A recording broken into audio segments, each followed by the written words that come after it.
영의 귀를 열어주셔서 들을 귀 있는 자는 들을지어다. 주여 우리의 삶의 등불이 되시는 말씀으로 한 주간을 인도하여 주시옵소서. 감사함이 예수님 이름으로 기도합니다. 아멘. 영국의 명문가 출신으로 하나님께 선교사로 헌신해서 중국 선교사의 아버지라고 불리우는 허드슨 테일러는 초기 단계에는 무척 고통스러운 나날을 보내야 했습니다. 어느 영국의 선교단체의 일원으로 이 중국의 최초의 선교사로 파송되었습니다마는 그는 정말로 열심히 기도하면서 수년간을 정말 목숨 바쳐 전도했어요. 그런데 이 중국 사람들이 서양에서 온 이 이상한 종교, 그들이 보기에는 참으로 이상한 종교겠죠. 한 명도 예수 그리스도를 영접하지 않는 것입니다. 그래서 몇 년이 지났는데 선교본부로부터 편지 한 통이 날아왔습니다. 최근에 영국 선교본부에 이제 선교 헌금이 잘 안 거쳐서 재정 수입이 점점 바닥이 나가니까 전도의 열매가 가장 적은, 성적이 제일 나쁜 중국에 파송한 선교사를 송환하고자 하니 빨리 그것을 정리하고 본국으로 돌아오라는 귀국 명령이었습니다. 허드슨 테일러는 내가 계획하고 내가 생각해서 자기가 좋아서 중국에 온 것이 아닙니다. 하나님께서 가라고 해서 하나님이 인도하심을 따라 온 중국인데 열매가 하나도 아직 맺히지도 않았는데 재정 수입이 떨어졌다고 해서 본국으로 돌아오라 하는 말에 돌아갈 수가 없어. 이대로는 돌아갈 수 없었습니다. 열매를 하나도 맺지 못했는데, 그렇다고 해서 선교지에 그냥 머물자니 자기를 재정적으로 지원해 줄 수 있는 서포트가 하나도 안 되는 거예요. 이러지도 못하고 저러지도 못하게 됐습니다. 여러분, 이때 여러분에게 할 수 있는 일이 뭡니까? 기도하는 것 이외에는 없어요. 기도했습니다. 기도하는 가운데 두 가지의 하나님의 말씀이 팍팍 떠올랐어요. 하나는 하나님께서 여기까지 도우신다는 사무엘기에 나오는 거죠. 하나님께서 여기까지 도우신다. 에벤에셀이라는 단어가 하나 문득 올라왔습니다. 또 하나는 하나님이 나의 필요를 미리 준비해 주신다. 여호와 이레라고 하는 단어가 가슴에 무슨 뭉클뭉클 솟아올리기 시작하더라고요. 이 말이 딱 떠오르자마자 그분은 생각했습니다. 그러면 그렇지, 내가 하나님의 인도하심을 따라 중국에 나왔는데 하나님께서 여기까지 도우실 것이 분명하고, 내가 하나님의 인도를 따라 여기까지 왔으니 하나님께서 내게서 이 중국에서 필요한 모든 필요를 주께서 채워질 것을 믿게 되는 이 믿음이 이 안에서 뭉클뭉클 솟아나온 거예요. 할렐루야. 자, 이 믿음을 가지고, 이제 확신을 가지고 그는 이제 중국 옷을 입게 되고 중국 사람과 똑같은 음식을 먹게 되고 완전히 중국 사람과 같은 생활을 하게 되었고, 그 결과는 오늘날 중국 선교의 아버지라는 이름으로 불리게 되는 것입니다. 하나님은 하신 약속의 말씀을 반드시 성취하는 분임을 믿으십니까? 자, 하나님은 약속하신 것을 이루시는 분이기 때문에 다윗이 소년 시절, 목동 시절에 하나님은, 사울은 이미 마음이 하나님을 떠났기 때문에 하나님께서는 하나님의 마음에 합한 자에게 기름 부으라 하셔서 사무엘을 통해서 왕으로, 이스라엘의 왕으로 기름 부어 주셨습니다. 이렇게 기름 부어 줬지만 사실은 굉장히 오랜 시간이 걸렸죠. 여러분, 기름 부었다고 바로 왕이 된 게 아니에요. 이스라엘의 왕이라고 기름 부으면 그 자리에서부터 왕이 돼야 되는데 다윗에게 실제로 인생에 찾아온 것은 고난뿐이었습니다. 실로 13년 만에 하나님, 이제 사울 왕이 죽고 이제 다윗이 왕으로 즉위하게 됐지만 그때도 다윗은 하나님께 가야 할 길을 물었던 것이죠. 하나님께서 헤브론으로 가라 라고 말씀하셨기 때문에 하나님의 인도하심을 따라 갔더니 그 헤브론에 모든 장로들이 와서 다윗에게 기름을 부음으로 말미암아 유다의 왕이 된 것입니다. 하나님의 약속이 성취된 것이죠. 여러분 오늘 본문을 통해서는 하나님께서 어디에서 여러분을 축복하신가, 자, 축복의 장소에 대해서 배우기를 바랍니다. 그래서 여러분이 이 축복의 장소, 이곳이 어느 곳에서 나를 축복하는가를 배움으로써 여러분에게 정말로 어떤 일이 있더라도 하나님의 축복받는, 모두가 축복받는 여러분 되기를 주의 이름으로 축원합니다.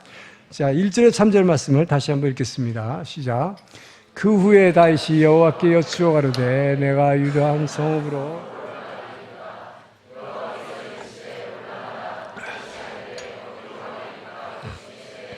헤브론으로 갈지니다. 다윗이 그 두 아내 이스라엘 여인 아비노함과 갈멜 사람 나발의 아내 던 아비가일을 데리고 그리로 올라갈 때 또 자기와 함께한 수종자들과 그들의 가족들을 다윗이 다 데리고 올라가서 헤브론 각 성읍에 살게 하니라. 자, 어디서 축복하십니까? 하나님의 인도를 따라간 그곳에서 축복하십니다. 자, 사울이 길보아산 전투에서 블레셋 대패해서 죽었습니다. 그래서 다윗이 왕으로 즉위하게 되는 거죠. 그러나 여러분, 사울 왕이, 현재 왕이 죽었어요. 그럼 누가 왕이 될까요? 당연히 하나님이 왕으로 기름 부음 받은 다윗은, 이미 13년 전에 기름 부음 받은 다윗은 내가 이제부터 왕이다 라고 선포하면 됩니다. 그러나 다윗은 그렇게 하지 않았다는 것이죠.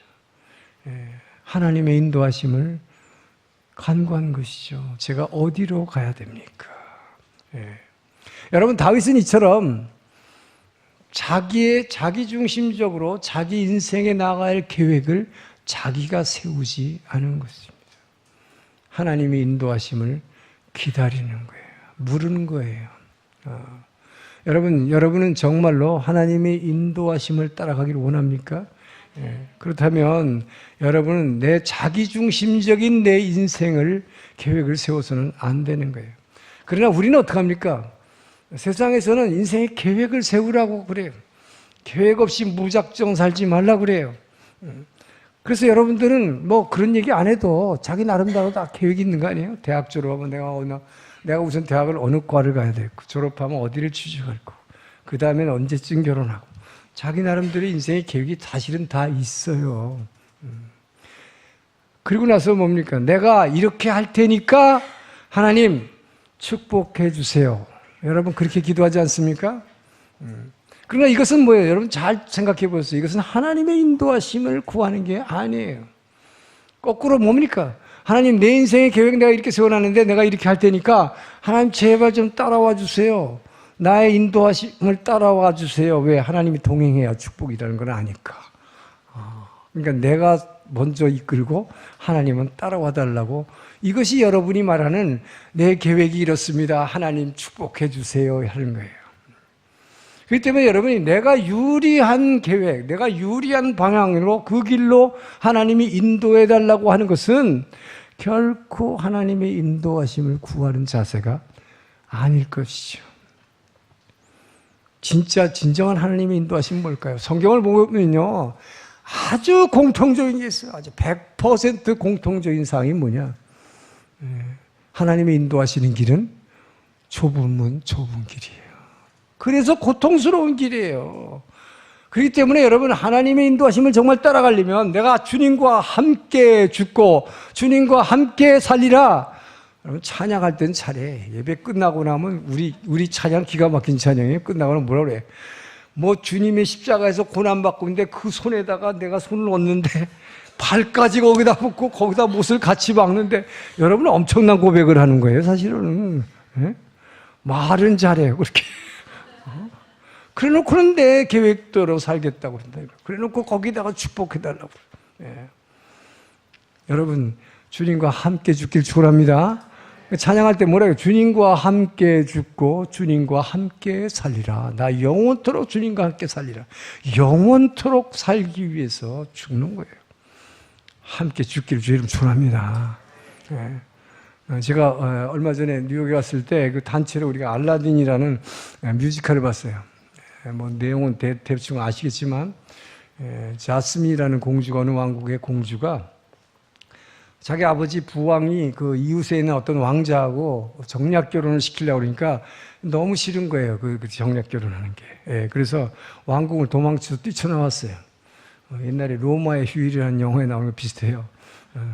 도망 나왔는데 이 아버지 왕이 군사들을 풀어서 이 공주를 빨리 찾아오라고 네 번의 수색대를 보냈어요. 그게 막 당황해가지고 급히 숨은 곳이 사람들이 많은 시장 바닥으로 들어갔어요. 찾기 어려우니까. 시장 바닥으로 들어가서 근데 병사들이 막 쫓아오니까 어떤 가게나 그냥 쑥 들어갔어요. 근데 거기서 누굴 만나냐면 알라딘이라는 이 가난뱅이 청년을 만나게 되는 것입니다. 근데 병사들이 계속 그렇게 수색을 이렇게 좁혀오니까 어떻게 나갈 수도 없고 하니까 거기서 아무래도 같이 지내게 되겠죠. 그러다 보니까 사랑에 빠지게 된 거예요. 그런데 이제 포위망이 점점 좁아오니까 치고 도망쳤는데 더 이상 도망갈 데 없고 지금 어디까지 왔느냐. 그 시장에서 가장 높은 건물이 있는데 그 건물에서 이제 완전히 포위당했어요. 뛰어내리는 것밖에는 길이 없는 것입니다. 피하려니까. 근데 뛰어내리면 지금 죽을지도 몰라. 너무나 밑이 그냥 높은 곳이. 그때 알라딘이 이 자스민 공주에 물어봅니다. Do you trust me? 나를 신뢰합니까? 그래요. 그러니까 I trust you. 나는 당신을 신뢰한다고. 믿습니다. 그러니까 뭐예요? 믿습니다. 하니까 콱 안고 팍 떨어지는 거예요. 같이 죽는 거죠. 같이 죽겠다는 것입니다. 정말 여러분, 주님의 인도하심을 받는다는 것은 주님과 함께 죽고, 함께 죽을 때에 함께 부활한다는 게 우리의 십자가의 이 부활신앙이에요. 함께 죽지 않고는, 죽음의 결단 없이는 결코 부활 이후에 오는 그 놀라운 주님의 영광을 우리는 누릴 수 없는 것입니다. 그래서 알라딘이 이렇게 죽기로 하고 그 자스민 공주가 뚝 떨어졌을 때 결국 뭡니까? 우리는 주님의 품에 안겨서 주님을 믿습니다 하고서 같이 뚝 떨어지는 거죠. 그렇게 죽었을 때 어떻게 되냐? 실제로 죽는 게 아니라 그 알라딘은 뭐예요? 이 내용이 뭡니까? 알라딘의 램프가 있잖아요. 그 알라딘의 램프에서 뭐가 나와요? 우리가 기독교에서 말하는 성경으로 말하면 천사가 나오는 거죠. 이렇게 우람한 천사가 나오는 거예요. 천사가 도와줘가지고 이 알라딘이 결국 뭐예요? 거렁뱅이 청년인데 왕자로 변신시켜주는 거죠. 그래서 뭐예요? 결혼해서 잘 살았다. 해피엔딩입니다. 결국 여러분이 주님의 인도하심을 받아서 주님을 믿고 주님과 함께 죽을 때 부활의 영광이 여러분을 기다리고 있다 하는 이야기죠. 자, 그래서 우리는 하나님의 인도하심을 받아야 되는데 여러분이 그렇기 때문에 인생의 길을 가야 되는데 길을 잘 몰라요. 여러분 모르는 게 있으면 뭐예요? 아는 사람한테 물어봐야 됩니다. 그냥 혼자서 헤매면 엄청난 고생을 하게 돼요. 그렇죠?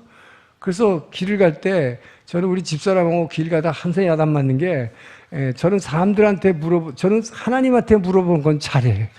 기도는 이렇게 열심히 하는데 사람들한테 물어보는 게 왠지 자존심 상하고 내가 아는데 한번 온 길인데 그냥 가면 되지 뭐하러 물어. 근데 우리 집사람 너무 겸손해요.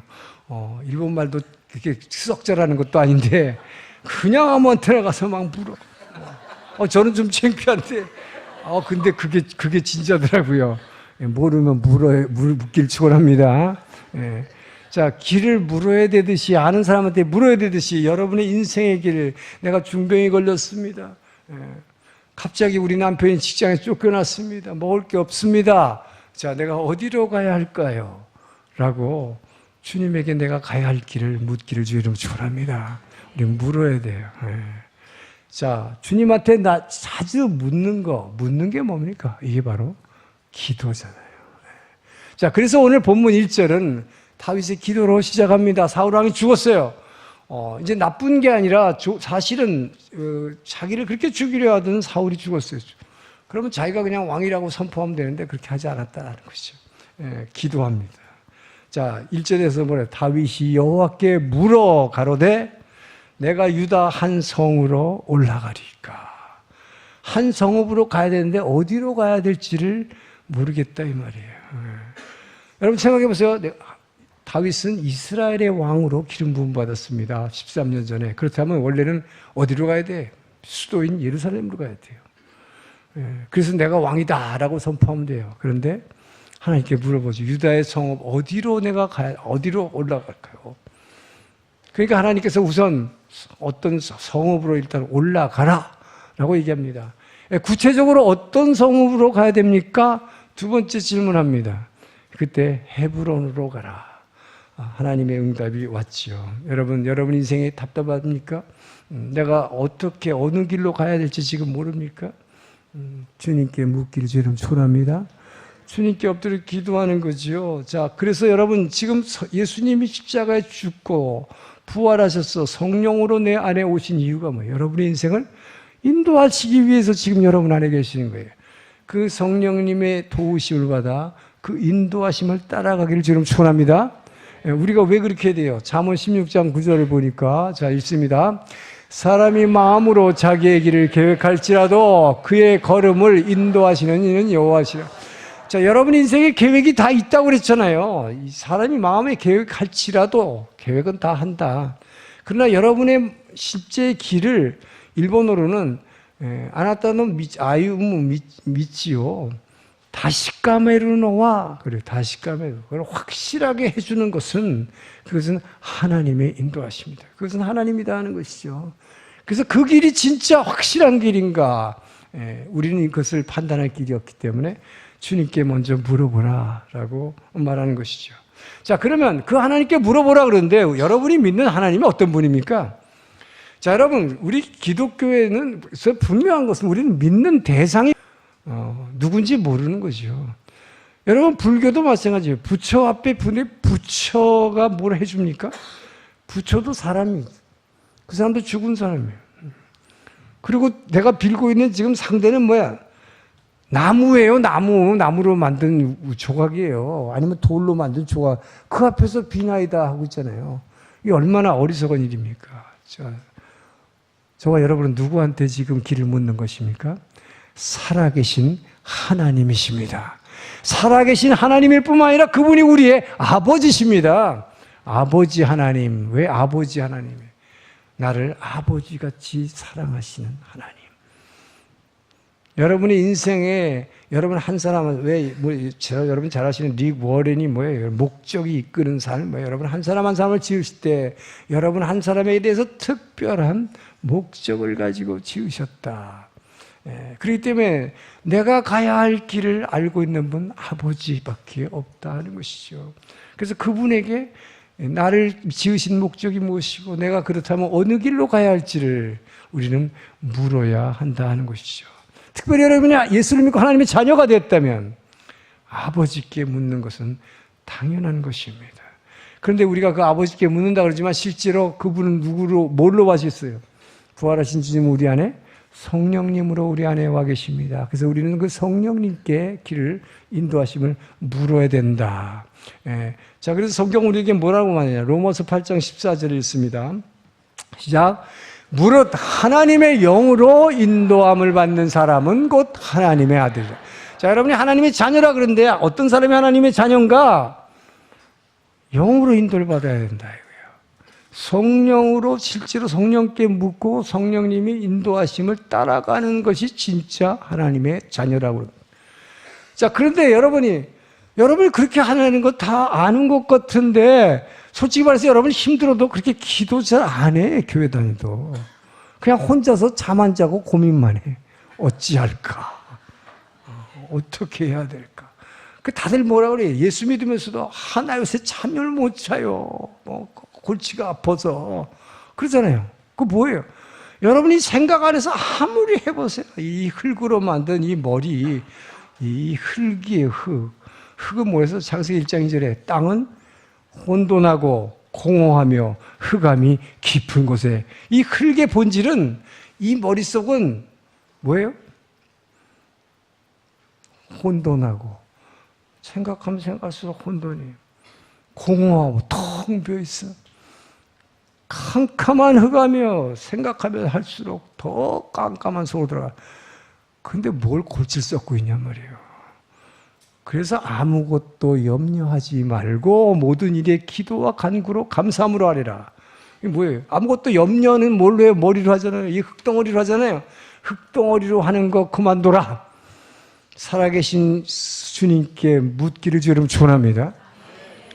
그런데 왜 우리는 근데 그걸 못하냐 말이죠.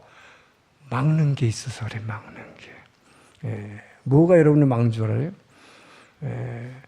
우리는 사람은 기본적으로요, 다른 사람을 누구를 막 지배하고 싶어 해요.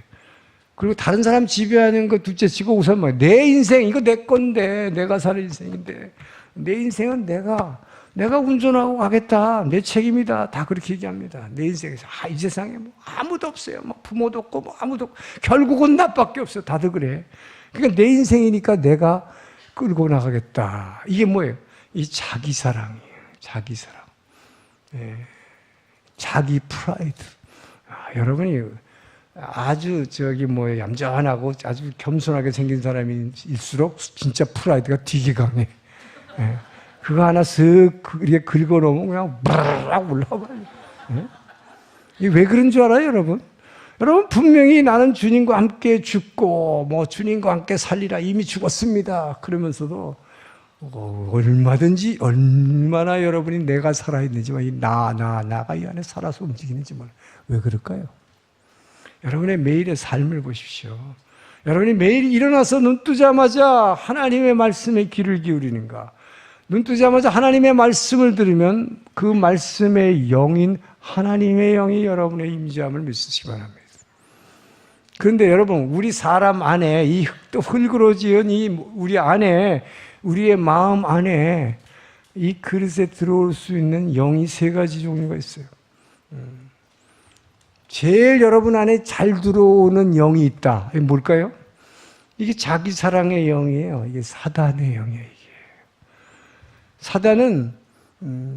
사단이라는 게 존재가 뭘까요? 본질이. 자, 이 세 가지 영이 있다고 했어요, 우리 안에. 영의 본질은 사랑입니다. 영은 다 사랑하게 만드는 존재가 영이에요. 사랑하게 만들어, 영이 들어오면. 사단도 사랑하게 만들어? 사랑하게 만들죠. 사단의 영이 들어오면 무지무지 나를 사랑하게 되죠. 근데 나만 사랑하게 돼요. 이게 사단이에요. 나만 사랑하는 거. 자기밖에 몰라.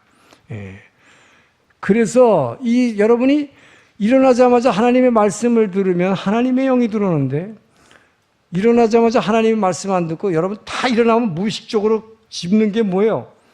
휴대폰. 거기서 그걸 보거나 들으면 뭐가 나와요? 세상의 말. 세상의 말이 들어오면 세상의 영이 들어오는 거예요. 말은 영의 통로이기 때문에, 영을 전달하는 수단이기 때문에 영이 들어오는 거예요. 그럼 여러분이 세상의 말과 세상의 영이 들어오니까, 세상의 영이 뭐예요? 공중권세 잡은 자 사탄의 영이 들어오니까 누구를 사랑해? 나만 사랑해. 나밖에 모르는, 나 하는 거예요. 그러니까 뭐예요? 이 나나라 하는 이 사단의 영이 이 안에 지금 살아계시는 그 예수의 영 성령께 물어보지 못하게 하는 거죠. 그래서 기도 못하는 거예요. 물어보라. 근데 안 돼. 그래서 성령의 인도하심을 왜 못 따라가느냐? 세상의 영으로 가득 차 있기 때문에. 그래서 옛날에 그 노래 있잖아요. 여러분 안에 사실은 예수 믿는다 그러지만 예수님의 지배를 받고 있어야 되는데, 실제로는 여러분의 실존은 어떤 존재인가? 맨 세상의 말로 꽉 차 있어가지고 세상의 영으로 충만하다 보니까 나 하니까 뭐예요? 내 안엔 내가 너무도 많아, 주님이 쉴 곳이 없네, 이거잖아요. 나밖에 몰라요. 그러니까 주님께 안 물어요. 묻을 수가 없어. 막아요. 자, 두 번째 여러분 안에 들어오는 영이 뭡니까? 다른 사람을 사랑하는 영이에요. 그게 뭐예요? 사람의 영. 여러분 누군가 사랑하죠. 우리 세상의 문학, 예술, 이 모든 게 다 뭐예요? 사랑 타령이잖아요. 다른 사람을 사랑하는 거. 자, 다른 사람을 사랑하면 그 사람의 영을 내 안에 집어넣는 것입니다. 사랑하는 사람을 여기다 넣고 계속 생각하는 거죠. 나는 내 아들을 내 가슴에 묻었습니다. 그러잖아요. 이게 뭐예요? 사람의 영은 사람의 영을 이 안에 넣는 거예요. 그러면 뭐예요? 이 사람의 영의 특징은 사람을 사랑하게 하는 거예요. 다른 사람을 사랑하게 하되, 다만 내 유익을 위해서 사랑하는 거예요. 이게 사람의 영입니다. 사람의 영은 나를 위해서 누군가를 사랑하는 거죠. 그래서 내가 그 사람을 어떻게 해서라도 사랑하는 사람 뺏으려고 그러고, 이게 세상의 문학, 예술 아니에요? 그러다 깨지는 거 아니에요. 왜 깨질까요? 영원토록 변치 않는 자라고 다이아몬드 이렇게 서로 교환했는데 왜 깨지냐 말이야. 내 유익을 위한 사랑이기 때문이죠. 그러니까 깨지기, 충돌할 때 깨지죠. 자, 그래서 우리는 왜 성령님의 인도하심을 받아야 되는가? 하나님의 영만이 나를 부인하는 사랑, 나를 부인하고 다른 사람을 다른 존재를 사랑하는. 그래서 이걸 아가페의 사랑이라고 하죠. 나를 희생하고, 나를 100% 희생하고, 그래서 뭐예요? 죽기까지 사랑하신 그 하나님이잖아요. 나를 완전히 죽여버리는 하나님. 예. 그래서 그 하나님의 영만이 자신을 온전히 희생하고 우리에게 다 주시는 그 사랑. 그래서 우리는 그 사랑, 그 영으로 인도함을 받을 때만이 여러분의 완벽한 하나님의 나라를 누림을 믿으시기 바랍니다. 성령의 인도하심을 받아야 된다 이거예요, 여러분. 그래서 여러분은 정말 우리는 이 사람이 프라이드가 많고 막 성격이 자아가 강한 사람, 이런 사람 성령 인도를 받기가 어려운 거예요. 그래서 여러분은 그럴 때마다 어려움이 있을 때 성령 인도하심을 받기 위해서 여러분이 정말 믿어야 할 것은, 여러분 오늘 성찬했지만 내가 예수 그리스도와 함께 죽고 함께 부활함으로 나의 영이 이미 보좌에 앉았음을 분명히 믿으시기 바랍니다.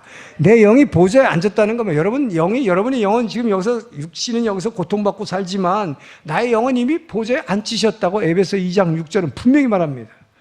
그러면 우리의 영을 그곳에 앉혔으면 그 영이 보좌에 앉혔다는 얘기는 뭐예요? 보좌에는 성부와 성자와 성령 함께 있어요.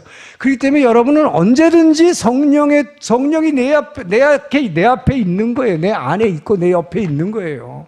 언제든지 그분의 도우심을 구할 수 있는 위치에 있다. 할렐루야. 그게 자녀의 특권이다. 자녀됨의 특권이에요.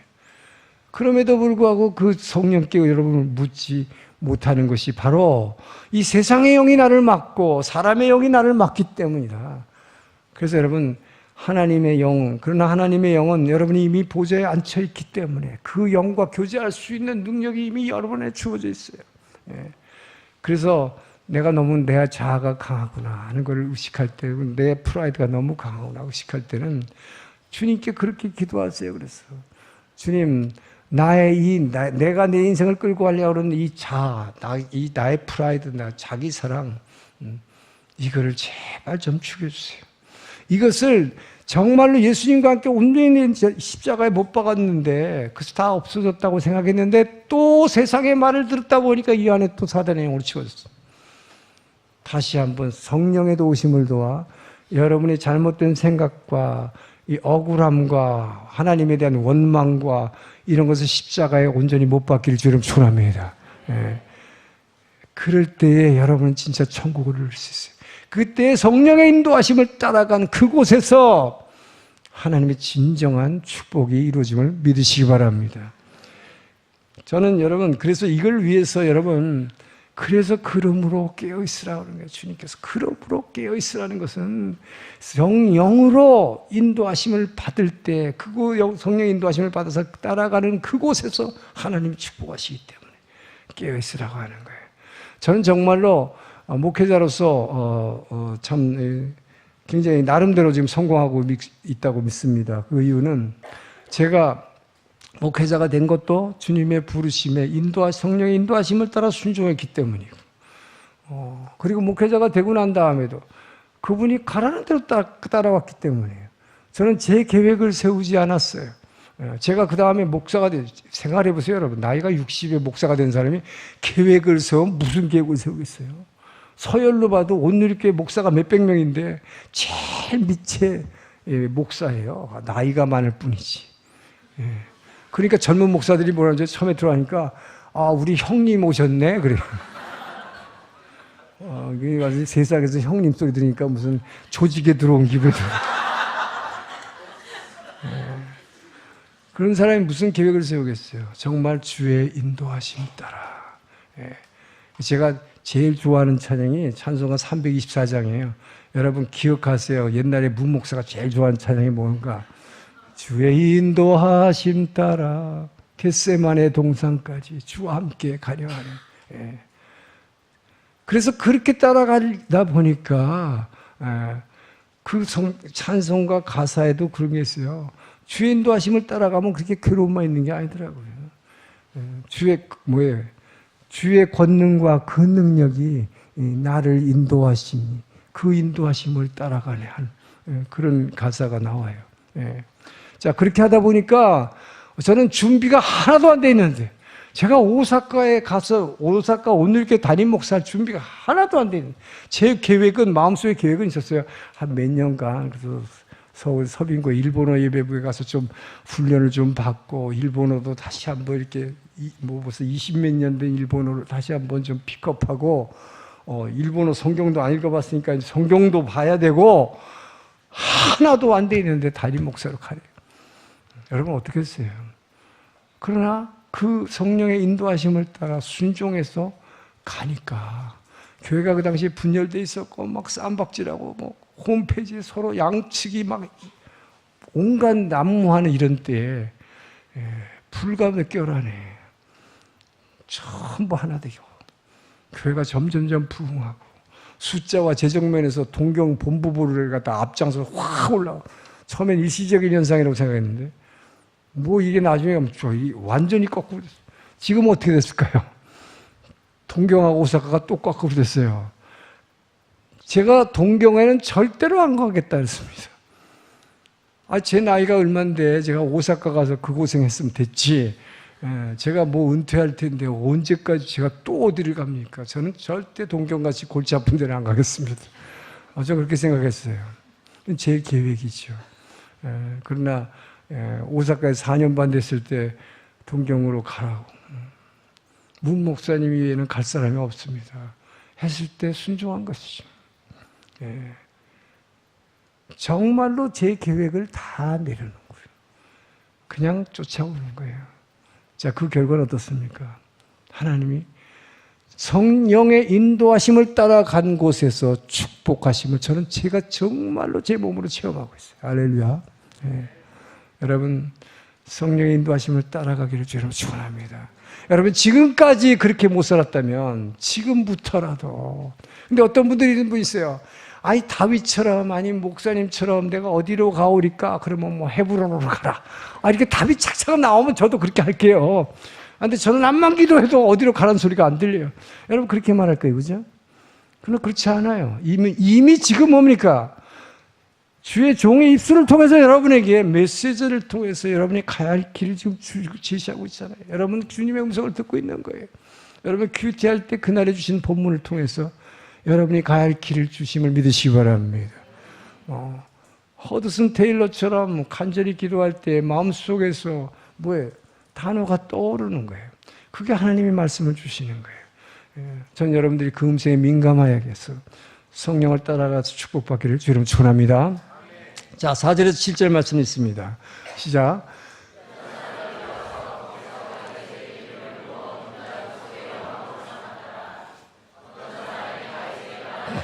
사울을 장사한 사람은 길르앗 야벳 사람들이다 하며, 다윗이 길르앗 야벳 사람들의 전령들을 보내 그들에게 이르되, 너희가 너희 주 사울에게 이처럼 은혜를 베풀어 그를 장사했으니 여호와께 복을 받을지어다. 너희가 이 일을 하였으니 이제 여호와께서 은혜와 진리로 너희에게 베푸시기를 원하고 나도 이 선한 일을 너희에게 갚으리니 이제 너희는 손을 강하게 하고 담대히 할지어다. 너희 주 사울이 죽었고 또 유다족 속에 내게 기름을 부어 그들의 왕으로 삼았음이니라 하느니라. 자, 여러분, 이제 두 번째는 여러분이 하나님의 약속을 믿고 참고 견뎌내는 그곳에서, 약속을 믿고 기다리는 그곳에서 하나님이 축복하심을 믿으시기 바랍니다. 자, 다윗은 기름 부음 몇 번 받았을까요? 왕이 되려고 3번이나 기름 받은 사람이 한 번 아니에요. 제일 처음으로 기름 받은 게 별 볼일이면 목동이었을 때 17살에 기름 부음 받은 사무엘에게. 여러분, 이스라엘의 왕이라고 하나님이 하나님 마음에 합한 자라고 기름을 부었어요. 그러면 왕이 돼야 될 텐데, 왕 노릇을 해야 될 텐데, 다윗에게 찾아온 것은 뭡니까? 약속은 거창했습니다. 왕이에요. 양치기 소년이 왕이래. 그래서 기름을 부었어요. 그럼 왕이 돼, 왕 노릇을 해야 되잖아요. 그러나 실제로 그의 현실은 뭐였습니까? 엄청난 고난뿐이었다, 이 말이죠. 왜 사울왕이 그렇게 집요하게 죽이려고 3,000명의 병사를 끌고 동굴이란 동굴, 광야라는 광야 다 뒤지고 성전에까지 와가지고 성전에 제사장까지들 다 죽여버리고 얼마나 무서웠을까요, 여러분? 왕으로 기름 받았는데 분명히 하나님은 나를 왕이라고 그랬는데 약속은 그렇게 거창한데 제가 하나님을 얼마나 섬겼습니까? 제가 얼마나 하나님만 의지했습니까? 하나님만을 제가 찬양했습니까? 그런데 이게 뭡니까? 여러분 같으면 불평하지 않겠어요? 매일 밤에 얼마나 괴롭고 고통스러울까? 오늘 죽을지도 내일 죽을지도 그러니까 오죽하면 사망의 음침한 골짜기를 거닐지라도라고 얘기했어요. 늘 사망의 음침한 골짜기를 거니는 다윗이었다 이런 것이죠. 자, 여러분, 그렇지만 오늘 본문 4절에는 사울이 죽고 이제 헤브론으로 갔더니 헤브론의 장로들이 와서 기름 부었다 그랬어요. 유다의 왕이 됐습니다. 그러나 그때로부터 사실은 7년 6개월이 지난 후에야 예루살렘에서 모든 장로들이 와서 전 이스라엘의 왕으로 기름 부은 것입니다. 자, 실로 최초의 왕으로 기름 부어 하나님의 약속을 받은 지 20년 만에 다윗은 진짜 이스라엘의 왕이 된 거예요. 예. 여러분 벌써 20년을 기다렸습니다. 예. 그 기다림의 기간은 고난의 연속이었어요. 말할 수 없는 고난의 연속이었어요. 예.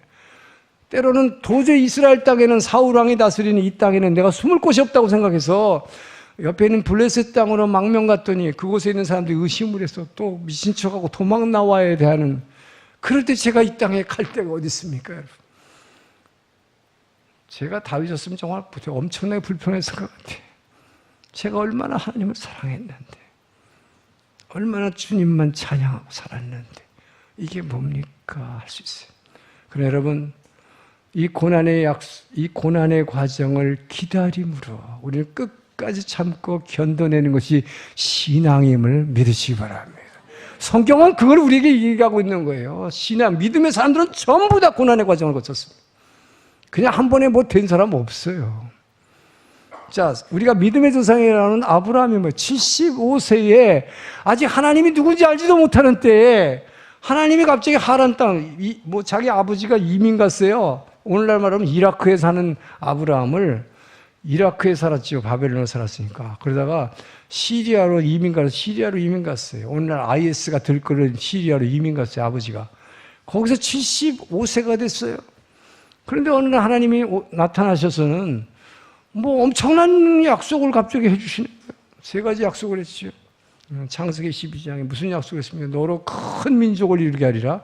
2번째, 너에게 방대한 영토를 주리라. 셋째는 뭐예요? 내가 이 세상에 있는 모든 민족, 지조노 스베떼노 민족구가 아나따니 요때 십구꺼우기로, 이 세상의 모든 민족들이 너를 인해서 축복받는다. 너를 통하지 않고는 이 세상에 어떤 누구, 일본에 있는 아무개 축복 못 받는다. 여러분 그 얘기입니다. 미국에 있는 아무개도 축복 못 받는다. 너를 통해서만 받는다. 이거 얼마나 대단한 약속입니까? 자, 그런데 여러분 보세요. 아브라함의 그 이후에 다가오는 것은 시련뿐이었어요. 고통뿐이었어요. 10년이 지나도 85세가 됐습니다. 자기 아내는 75세가 됐습니다. 자, 바닷가의 모래알같이 하늘의 별같이 셀 수 없는 자손을 주리라. 약속은 얼마나 화려해요, 여러분. 되게 화려해요. 하나님의 약속 들으면 막 날아갈 것 같아요. 그런데 현실은 어때요? 모래알같이 별이고 자시고 아들 하나도 없어. 85세인데 여러분, 아내는 이미 75세가 돼서 생리가 끊긴 지 오래라고 성경은 기록하고 있어요. 그러니까 어떻게 돼? 20년이 지나도 아무 일이 안 생기니까 아내가, 사라가 급해진 거죠. 나는 아무리 봐도 아기를 낳을 수가 없어요. 생리적으로. 이지적으로 가는 거죠. 이성적, 합리적 사고로 가는 것입니다. 내 생각이 지배하기 시작하는 것이죠. 예. 그 어떻게 해요? 아기를 낳으려면 당신의 몸에서 나와야 된다니까. 내 여종 하가를 취해서 이 젊은 여종하고 자서 아기를 낳으라고. 자, 그래서 낳은 것이 이스마엘입니다. 여러분, 아기를 낳았으니까 기쁠까요? 안 기쁠까요? 얼마나 기뻤겠어요? 예? 얼마나 기뻤겠어요? 예? 90세 다 된 영감님이 아기를 낳았어. 얼마나 기쁠까? 그렇지만 그것이 진짜 기쁨이 아니었다는 거죠. 여러분, 인간의 이지적이고 이성적이고 합리적인 계획을 따라 낳은 아들은 고통의 씨앗이, 눈물의 씨앗이 된 거예요. 진짜 하나님의 약속대로 100세가 됐을 때, 여러분, 그 약속이 주어진 지 25년 만에 도저히 불가능한 상황에서 아내는 90세에 이삭을 낳은 것입니다.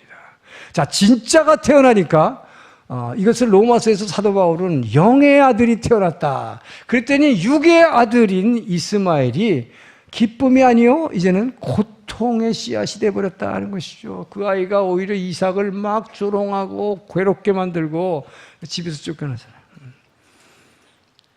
자, 그 이스마엘과 이삭의 갈등이 바로 4,000년이 지난 오늘날까지, 여러분, 중동 평화 문제라는 게 뭐예요? 바로 이스마엘의 자손 아랍 족속들과 이스라엘 간의 싸움. 그래서 핵무기가 사실은요, 요즘 북한에 그러지만 그 핵이 다 어디서 나온 거예요? 그들 간의 싸움에서 나온 거예요, 전부. 이란, 이라크, 시리아, 뭐 이런 나라들이 핵을 개발하면서 결국은 북한이 다 그쪽에서 다 가졌다가 이 기술을 갖다가 만들어가지고 한 거예요. 이 모든 이 고통의 뿌리가 이스마엘에서 나온 겁니다. 그 얘기는 뭡니까, 여러분? 우리의 이지적인 계획, 인간적인 생각, 이것을 따라간 결과는, 이거는 비참한 결과를 낳는다는 것이죠. 그래서 여러분, 약속이 성취될 때까지 기다려야 한다고 성경은 우리에게 말하고 있는 것입니다. 기다림 있는 사람은 그러나 행복하지요. 그러나 기다림이 없는 건 뭐예요? 절망입니다. 왜 그럴까요? 기다린다는 것, 기다림이 있다는 자체가 희망이 있다는 얘기고, 기다림이 있다는 자체가 꿈이 있다는 얘기이기 때문에, 여러분이 그 약속이 성취될 때를 끝까지 기다리기 여러분 축원합니다. 그래서 이 기다림은 희망이요 꿈이다. 이 꿈을 잘 꾼 사람이 있어, 성경에. 누굴까요? 창세기에 요셉이죠. 요셉이 꿈을 꿨는데 해와 달과 11개의 별이 자기한테 절을 했다. 그 꿈 얘기했다가 그냥 형들한테 아주 그냥 왕따를 당하잖아요. 그게 무슨 뜻이기 때문에 그럴까요? 해와 달이 뭐예요? 부모님, 이스라엘과 야곱과 그 어머니, 그리고 뭐예요? 11명의 형들이 자기한테 절했다. 그 언제 이루어져요? 언제 그 약속이 이루어집니까? 하나님이 보여주신 그 약속, 꿈을 통해서 요셉에게 보여주신 그 약속이 엄청난 고통을 지불하고 나서야 그 약속을 붙잡고 엄청난 고통 가운데 참고 기다린 끝에, 기다린 그곳에서 그 약속이 이루어지는 거예요. 여러분, 요셉은 결국 아시는 대로 뭐 형들이 시기를 받아서 처음에는 죽이려고 그러다가 구덩이에다가 묻었다가 결국은 뭐예요? 죽이지 말자 그래서 결국 미디안 상인들한테 팔아서 애굽의 노예로 갔습니다. 애굽의 보디발의 장군의 노예로 가서, 그러나 열심히 섬겼더니, 왜? 약속이 있으니까. 여러분, 약속이 있는 사람은 희망이 있어요. 그러니까 열심히 섬기는 거예요. 왜? 언젠가 그날이 반드시 올 것을 믿기 때문에. 믿음이 여러분을 살림을 믿으시기 바랍니다. 그 약속의 말씀이 없는 사람은 그렇기 때문에 포기해버려요. 그러나 약속이 있는 말씀은 이 고통을 이겨낼 수 있는 힘을 가지고 있다는 것이죠. 그래서 이 약속의 말씀을 가지고 요셉은 그 고통을 이겨내면서 하나님만 붙잡은 거죠. 바로 그 하나님 때문에 성실하게 섬겼더니 이 보디발의 집이 엄청나게 형통했다고 성경은 얘기합니다. 그러나 그럼에도 불구하고 그 보디발 장군의 아내가 뭐예요? 유혹하니까, 젊은 아내가 유혹하는데 그거를 바로 그 하나님을 위해서 하나님의 약속을 성취하려면 하나님의 말씀을 지켜야 되기 때문에 유혹을 뿌리친 결과는 더욱더 큰 고통이 왔다. 감옥에 갔잖아요. 그러나 노예인데다가 더군다나 감옥까지 갔으니 여러분 말이 그렇지 그게 얼마나 고통스러웠을까요? 그 고통 가운데서 참고 견딘 결과는 결국 뭡니까? 노예의 감옥에 있는 죄수가 어느 하루아침에 애굽의 총리 대신이 된 것입니다. 할렐루야. 여러분 이 약속은 엄청난 고난의 과정을 이겨낼 때 성취됨을 믿으시기 바랍니다. 우리는 그 고난 과정에서 불평하고 하나님을 원망할 때도 있습니다. 제가 얼마나 하나님을 사랑하고 얼마나 섬겼는데 이게 뭡니까? 요셉은 그렇게 하지 않았어요. 다윗이 그렇게 하지 않았어요. 전 여러분들이 그 약속을 붙잡고 끝까지 참아내기를 저는 축원합니다. 그때 여러분들이 그 약속을 붙잡고 기다리는 그곳에서 하나님의 놀라운 축복이 임함을 믿으시기 바랍니다. 18세기 초에 독일이요. 지금은 독일이 유럽에서 제일 기독교 국가가 됐지만 그 과정에서 18세기 초에 가톨릭과 개신교 프로테스탄트 간에 엄청난 전쟁이 일어나가지고 나라가 다 피폐해졌어요, 독일이. 더군다나 그때 바로 때 맞춰서 흑사병, 패스트가 전염병이 돌아가지고 인구 1600만의 독일이 1000만 명이 죽었어요, 여러분. 전쟁과 흑사병으로 인해서. 그런 고통의 와중에서 가톨릭이 승리했습니다. 가톨릭이 무차별로 개신교 프로테스탄트를 박해하기 시작했고 집을 불지르고 불태우고 박해하기 시작했어요. 그럴 때 벤저민 슈모르크 목사님은 자신의 교회와 그 성도들을 이 박해 가운데로부터 지켜내기 위해서 그날도 주일 예배를 보고 각 가정을 신방하면서 계시록 12장 3절을 말씀을 주면서 막 위로했어요. 끝까지 이기는 자에게는 내가 하늘나라의 성전의 기둥이 되게 하려니 너희의 그 기둥에 나의 이름을 새겨주리라. 끝까지 이겨내기를, 이 박해를 이겨내기를. 그리고 다니고 왔는데 신방이 끝나고 집으로 왔습니다. 자기 집이 불타 없었어요. 아무 흔적도 없었어요. 우리 두 아들은 어떻게 됐나? 불에 탄 시체로 발견됐습니다. 그 시체를 끌어안고 찬양한 것이 여러분이 아까 부른 431장이에요. 뭐라고 했습니까? 내 주여 뜻대로. 여러분 불탄 아들을 끌어안고 부르는 거예요. 내 주여 뜻대로 행하시옵소서. 날 주관하셔서 뜻대로 하시옵소서. 이 세상에서의 축복은 그에게 오지 않았습니다. 그는 영원한 하늘나라의 축복을 바라본 거예요. 전 여러분들이 이 세상에서 설령 축복이 오지 않다 할지라도 이게 뭡니까 하지 말길 바랍니다. 끝까지 견뎌내는 자에게는 새 예루살렘 성전에 기둥이 되게 하리라. 내가 너의 그 기둥에 내 이름을 새겨주리라. 이것이 여러분 어린 양의 표를 받은 자예요. 저는 여러분들이 지금 살고 있는 집에서 그리고 여러분이 일하는 직장에서 또 이 교회에서 약속의 말씀을 붙잡고 끝까지 견뎌내서 하나님의 놀라운 축복을 받기를 주로 축원합니다. 기도하겠습니다. 좋으신 하나님 감사합니다. 오늘도 말씀을 통해서 아버지여 우리를 축복하기를 원하시는 주님 성령의 인도하심을 따라간 그곳에서 축복받게 하시고 아버지여 내게 주신 이 약속의 말씀을 붙잡고 끝까지 견뎌내므로 아버지여 승리해서 축복받을 수 있도록 우리에게 믿음을 허락하여 주시옵소서. 감사하며 예수님 이름으로 기도합니다. 아멘. 우리 헌금송 하기 전에 제가 암송하고 하는 걸 아까 잊어버렸어요. 이렇게 막 써갖고 막 압력을 이렇게 열심히 외웠는데 왜 안 시켜주냐는 것 같아. 희망 옷은 네, 누구예요? 아, 거기에요? 아, 희망 오순 아닌가? 자, 희망 오순 먼저 그럼 순장님하고 순원들 나와보세요.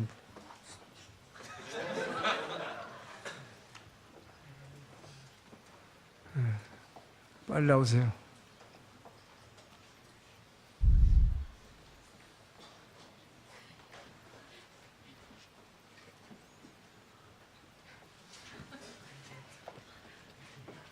어유 맞네. 자, 차렷, 경례.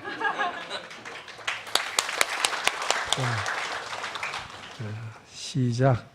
내가 너희를 생각할 때마다 나의 하나님께 감사하며 간구할 때마다 너희 무리를 위하여 기쁨으로 감사하며 너희가 첫날부터 이제까지 복음을 위하는 일에 참여하였습니다.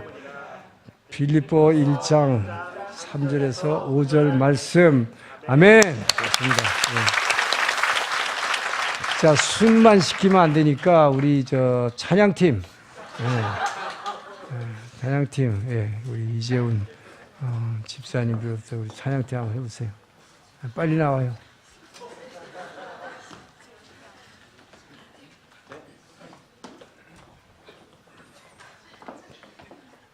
자, 차렷 경례.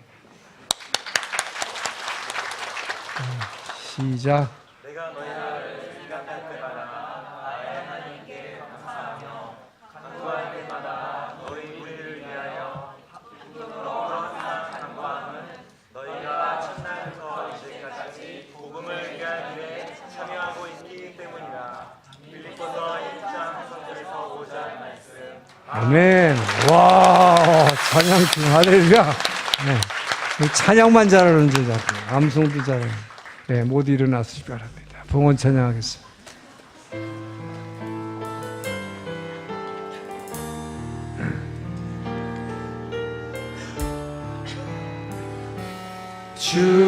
주보혈 날 정결케 하고 주보혈 날 자유케 하니 주 앞에 나 예배하는 이 시간 나의 모든 것을 주께 드리네.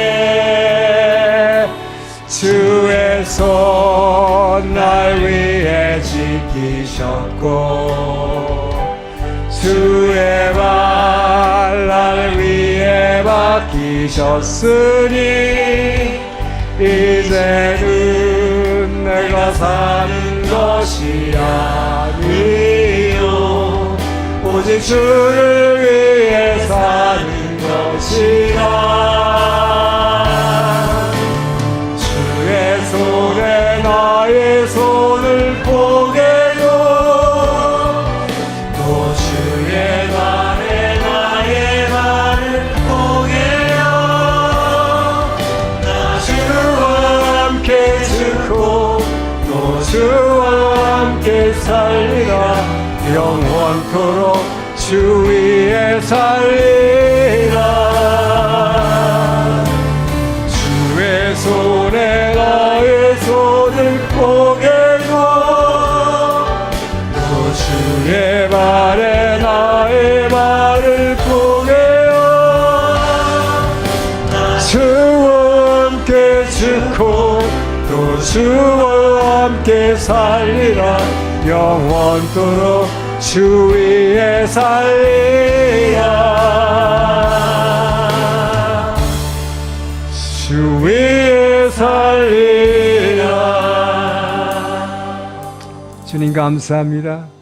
오늘도 우리에게 말씀으로 축복하시고 말씀으로 우리에게 나아가야 할 인생의 길을 가르쳐 주심을 감사합니다. 주님의 은혜에 감사하여 우리에게 주신 물질을 구분하여 주의 제단에 올려드립니다.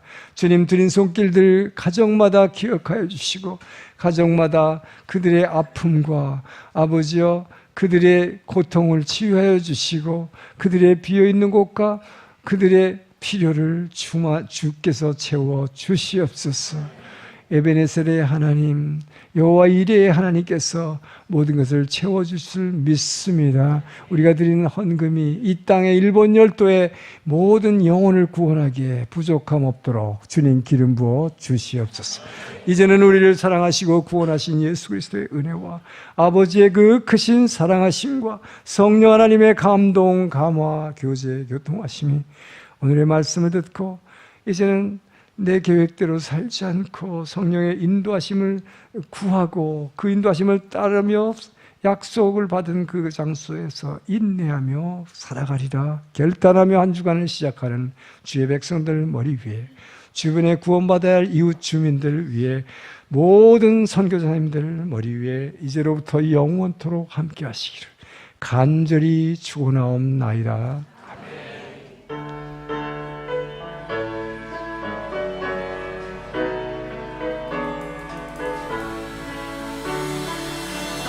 살아계신 주 나의 참된 소망 걱정 근심 전혀 없네. 사랑의 전에 갈 길은 너리 내 모든 삶의 기쁨 늘 충만하네. 우리의 길을 인도하신 주님께 감사와 영광의 박수.